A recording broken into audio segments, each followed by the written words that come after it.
Assalamualaikum warahmatullahi wabarakatuh. Berjumpa lagi dengan saya Aziz Maulana dari Institut Pertanian Stikper Yogyakarta.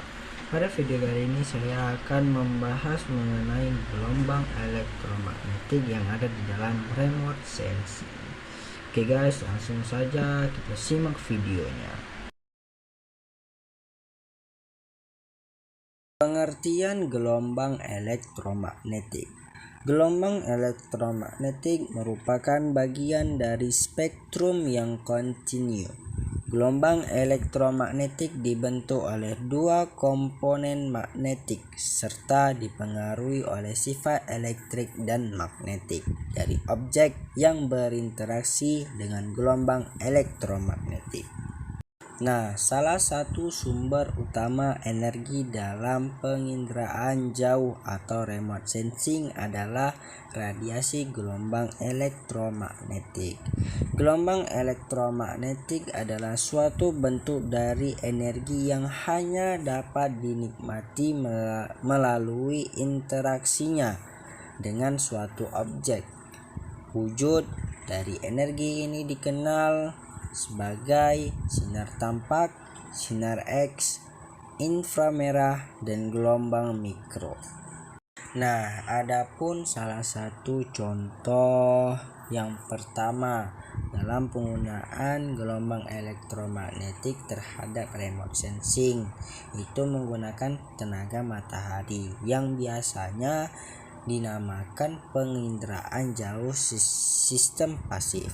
Penginderaan jauh sistem pasif ini menggunakan pancaran cahaya, hanya dapat beroperasi pada siang hari saat cuaca cerah.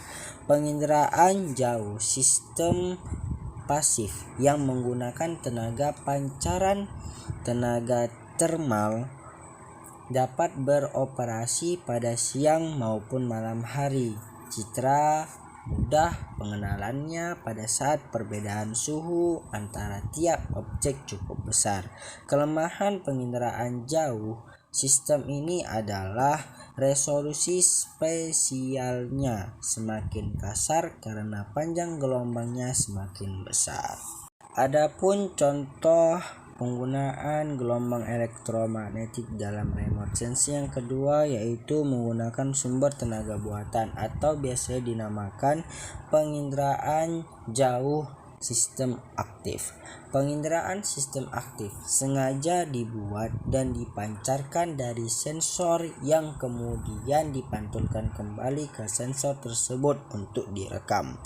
Pada umumnya, sistem ini menggunakan gelombang mikro, tapi dapat juga menggunakan spektrum tampak dengan sumber tenaga buatan yang berupa laser. Dalam sistem penginderaan jauh sebenarnya bekerja dalam dua domain, yaitu domain spektral dan domain spesial.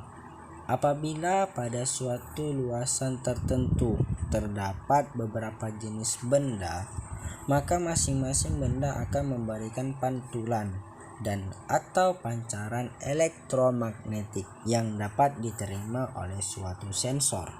Dengan demikian, kehadiran suatu benda dapat dideteksi berdasarkan pantulan atau pancaran elektromagnetik, asal karakteristik pantulan atau pancaran elektromagnetiknya telah diketahui. Setiap benda mempunyai struktur partikel yang berbeda, baik mikro maupun makro. Perbedaan struktur ini mempengaruhi pola respon elektromagnetiknya. Oleh karena itu, pengenalan atas perbedaan respon elektromagnetik tersebut dapat dijadikan landasan bagi pembedaan objek. Demikian pembahasan kita mengenai gelombang elektromagnetik yang ada di dalam remote sensing. Perlu kita ketahui bahwasanya gelombang elektromagnetik ini memiliki dua komponen magnetik yang mana sangat dipengaruhi oleh sifat elektrik dan magnetik dari objek yang berinteraksi dengan gelombang elektromagnetik. Cukup itu yang dapat saya sampaikan. Jika ada kesalahan mohon dimaafkan. Oke guys, jangan lupa like, comment, and subscribe. Oke.